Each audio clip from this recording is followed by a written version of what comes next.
चलते हैं क्वेश्चन की तरफ। अब एलसीएम और एचसीएफ में पहले मैं आपको डिफरेंस बताऊंगी और फिर चलते हैं आगे क्वेश्चन सॉल्व करते हैं।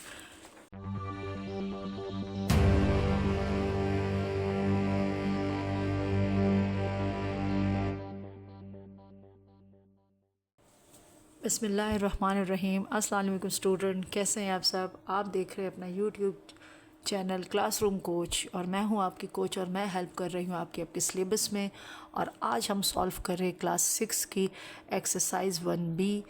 तो चलते हैं अपने एक्सरसाइज 1B की तरफ और देखते हैं कि उसका टॉपिक क्या है और फिर इसको सॉल्व करते हैं।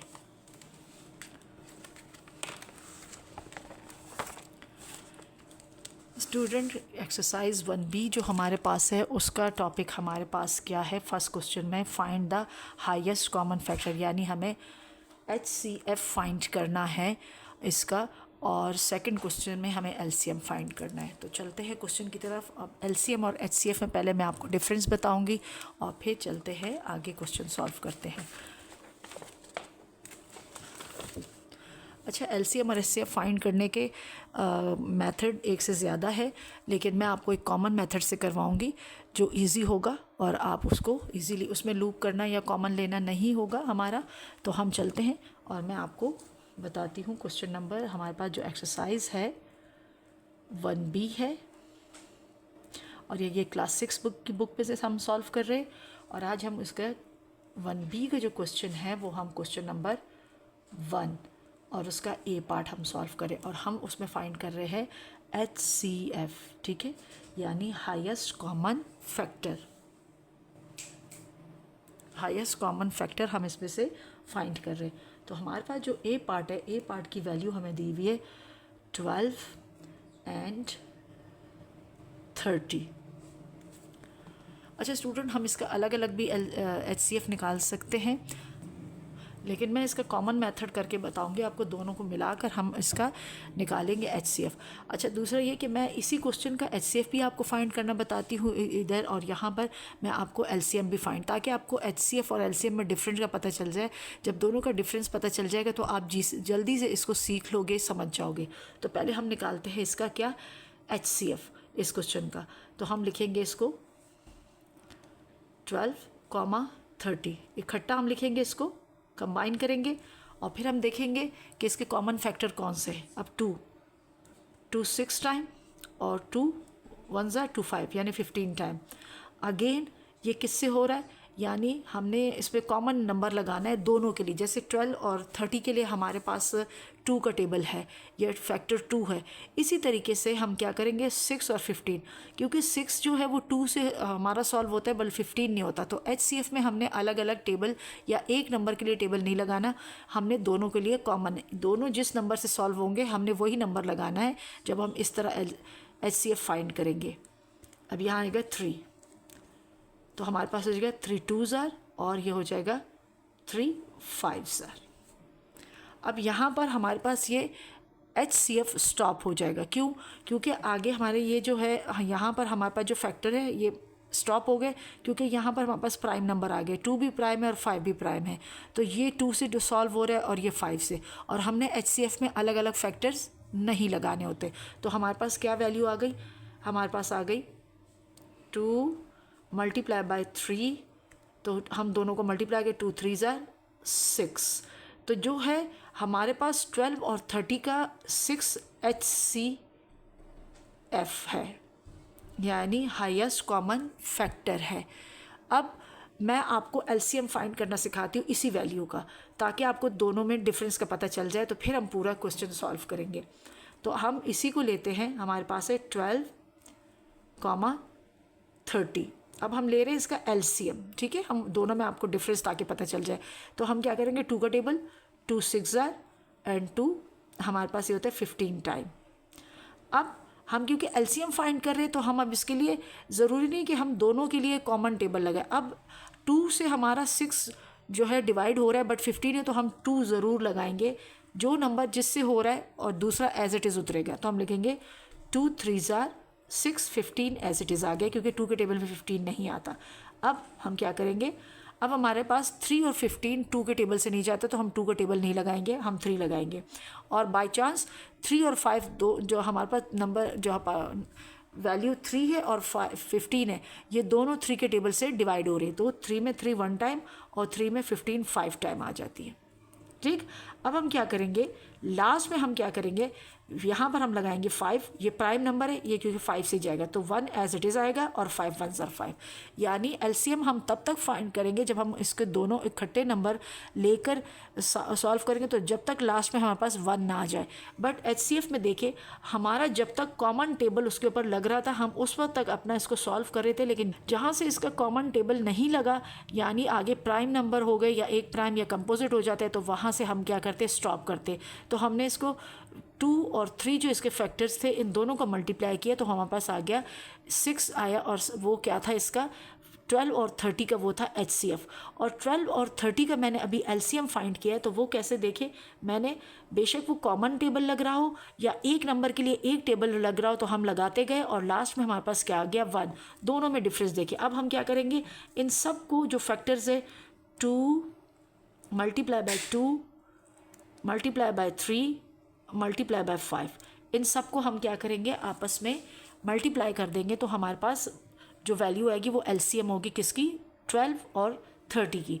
2 2 ज़ार 4, 4 3 ज़ार 12, और 12 हमारे पास जो इसका है, इसका जो हमारे पास आता है 12 5 ज़ार हमारे पास आता है 60। ठीक है, तो ये हो गया 60। तो अब जो 60 है ये इसका होगा एलसीएम। तो स्टूडेंट, डिफरेंस आप दोनों में देख ले कि किस तरह एचसीएफ फाइंड किया जाता है और किस तरह एलसीएम फाइंड किया जाता है। आई होप कि आपको ये समझ आ गया होगा। तो आगे के पार्ट्स की तरफ चलते हैं। अभी चलते हैं, इसका पार्ट बी हम फाइंड करते हैं इसी यहाँ पर, क्योंकि यहाँ पर तो हमने इसका फाइंड किया है, यानी पार्ट ए का हमने एचसीएफ और एलसीएम। अब हम सिर्फ और सिर्फ पार्ट बी का निकालेंगे, एचसीएफ। ठीक है, एलसीएम नहीं। मैंने सिर्फ डिफरेंस दिखाने के लिए किया ताकि आप लोगों को क्वेश्चन नंबर 2 इजीली समझ आ जाए। तो अब हमारे पास पार्ट बी की जो वैल्यूज़ है वो है 84 एंड 156। अब हम क्या करेंगे, इसका फाइंड करेंगे एचसीएफ। तो हम लिखेंगे 84 को कॉमा और 156 को इकट्ठा करके कंबाइन करके लिखेंगे, और दोनों का कंबाइन करके हम क्या करेंगे, ऐसा फैक्टर या ऐसा टेबल देखेंगे जिससे ये दोनों वैल्यूज़ क्या होती हो, ये दोनों वैल्यूज सॉल्व। तो सबसे पहले 2 का टेबल इसमें लगेगा, और 2 यानी 2 में 8 4 टाइम, और 2 में 4 2 टाइम, और 2 में 15 नहीं आता, 1 कैरी करो तो 14 7 टाइम, और 16 8 टाइम। ठीक, अभी ये यानी देखा आपने, ये दोनों नंबर 2 के टेबल से हुए, हम एचसीएफ फाइंड कर रहे हैं। अब फिर हम 2 के टेबल से देखते हैं। 2 के टेबल में 4 2 टाइम, और 2 के टेबल में 2 1 टाइम, और 2 के टेबल में 7 नहीं आता, 1 कैरी करेंगे तो 6 बन जाएगा। 2 3 ज़ार 6, 1 कैरी 18, तो 2 के टेबल में 18 9 टाइम। अब ये हमारा यहाँ पर 2 के टेबल से, यानी ये 42 और 78 के लिए हमने 2 का टेबल, यानी जो हमारे पास फैक्टर 2 कॉमन था इसके लिए वो हमने लगाया। ठीक है, अब आगे हमारे पास 21 और 39 है। अब ये 2 के टेबल से नहीं होते, हम इस पर क्या लगाएंगे, ये दोनों होते हैं हमारे पास 3 के टेबल से, और 3 इन दोनों को डिवाइड कर रहा है, किसी एक को नहीं कर रहा, दोनों को डिवाइड कर रहा। तो 3 7 ज़ार, और 3 1 ज़ार 3, और 3 3 ज़ार 9। आगे हमारे पास जो वैल्यूज़ आई है, 7 हमारे पास प्राइम नंबर है, 13 भी हमारे पास प्राइम नंबर है। 7 7 के टेबल से जाएगा, और 13 13, यानी यहाँ पर इन दोनों नंबर्स के लिए अब हमारे पास कोई भी कॉमन फैक्टर या कॉमन टेबल नहीं है। इस वजह से हम यहाँ पर इसको यहाँ स्टॉप करेंगे, और जो हमारे पास फैक्टर्स आए 2 मल्टीप्लाई बाय 2 और मल्टीप्लाई बाय 3, यानी 2 2 और 3 को आपस में मल्टीप्लाई करेंगे, तो हम यहाँ लिख देंगे 2 multiply by 2 multiply by 3 is equal to, तो इनका आंसर क्या हो जाएगा, 2 2 ज़ार 4, 4 3 ज़ार 12। तो हमारे पास 84 और 156 का जो एचसीएफ आया है वो 12 आया है। 12 एचसीएफ है, एचसीएफ ऑफ दिस वैल्यूज़। तो हम लिखेंगे 12 एचसीएफ। स्टूडेंट, चलते हैं इसके पार्ट सी की तरफ, और इसका पार्ट सी भी हम इसी तरह जल्दी से सॉल्व करते हैं। आई होप कि आपको मेथड समझ आ गया होगा। तो हम तेज़ी से इसको सॉल्व करते हैं। तो हमारे पास है पार्ट सी, और पार्ट सी की वैल्यू हमारे पास है 15, 60 एंड 75। अब यहाँ पर वैल्यूज़ 2 से बढ़ गई है। अब हम डायरेक्ट तीनों को कंबाइन करके इसके फैक्टर्स मालूम करते हैं, ठीक है। और हम फाइंड कर रहे हैं HCF, ठीक।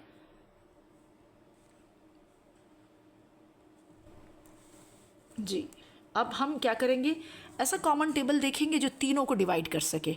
अगर हम 2 को देखते हैं तो 2 में 15 नहीं आता, बाकी हमारे पास, और ना ही 75 आता है, 60 हो जाता है। तो 2 का टेबल तो हम बिल्कुल यूज़ नहीं करेंगे इसके लिए, 2 को छोड़ दें। अब 3 को चेक करें, 3 में 15 भी आता है, 3 में 60 भी आता है, 3 में हमारे पास ये 75। तो हम इसका कॉमन टेबल इन तीनों का सबसे पहले जो आ रहा है, सबसे छोटा टेबल 2 के अलावा जो आ रहा है वो आ रहा है 3। तो 3 5 टाइम, और 3 हमारे पास हो जाएगा 20 टाइम, ये 3 2s और 0 नीचे 3 20 टाइम। और 3 में 7 नहीं है, 1 कैरी कर दो, तो 3 2s 6 और 1 कैरी, और तो 25 टाइम 75। तो ये आपका सॉल्व हो गया किससे, यानी 15 60 और 75 का जो कॉमन टेबल था वो क्या था, 3। ये हम मालूम करें, बार बार मैं आपको रिपीट करी, HCF, इसमें कॉमन टेबल लगाना ज़रूरी होता है कंबाइन मेथड में। अब हम क्या करेंगे, अब हम देखेंगे कि क्या ये 2 के टेबल से होते हैं। 2 के टेबल से 20 जाता है, बल्कि ये 2 नंबर नहीं जाते, तो हम 2 का टेबल नहीं यूज़ करेंगे। और अगर हम 3 का टेबल, तो 3 के टेबल में इसमें से कोई भी नंबर डिवाइड नहीं होता, तो 3 का टेबल भी हम नहीं यूज़ करेंगे।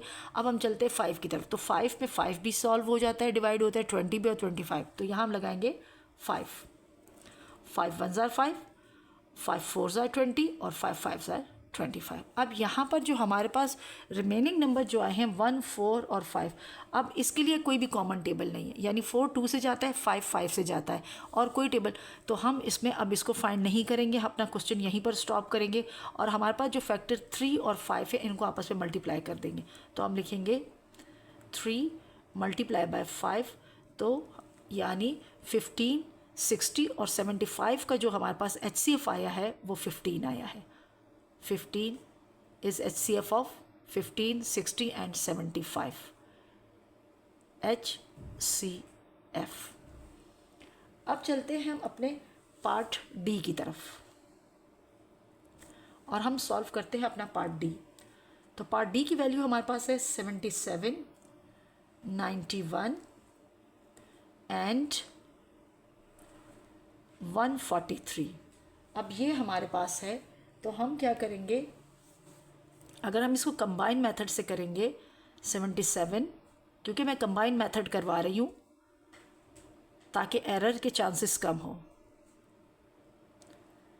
तो अगर हम इसको सॉल्व करते हैं कि ये किस ऐसा कॉमन टेबल कौन सा है जो तीनों को डिवाइड करे। अगर मैं 11 देखती हूँ या मैं 7 देखती हूँ, तो 7 टेबल से 77 तो हो जाता है, बट 91 नहीं होता।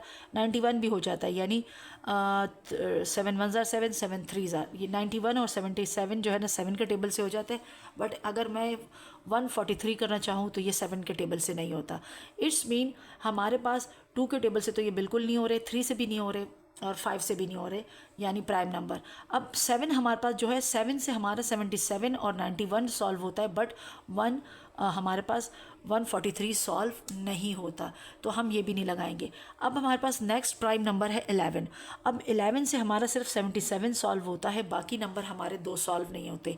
इट्स मीन हमारे पास ऐसा कोई भी टेबल नहीं है, कॉमन टेबल नहीं है जो 77 91 और 143 को डिवाइड कर सके। तो हमारे पास एक वाहिद जो टेबल रह जाता है, और वो टेबल है जो कभी हम यूज़ नहीं करते, लेकिन वो 1 का टेबल है। कॉमन मेथड में अब यहाँ पर आप 1 का टेबल लगाए, तो 1 के टेबल से ये 77 टाइम जाएगा, ये 91 टाइम ही जाएगा, और ये 143 टाइम। इट्स मीन अगेन वही वाली वैल्यू आ गई, यानी सॉल्व नहीं हो रही। इसका मतलब है कि हमारे पास 77 91 एंड 143 का जो HCF है वो क्या है, 1 इज़ अ HCF ऑफ, हमारे पास है किसका, 77 91 एंड 143।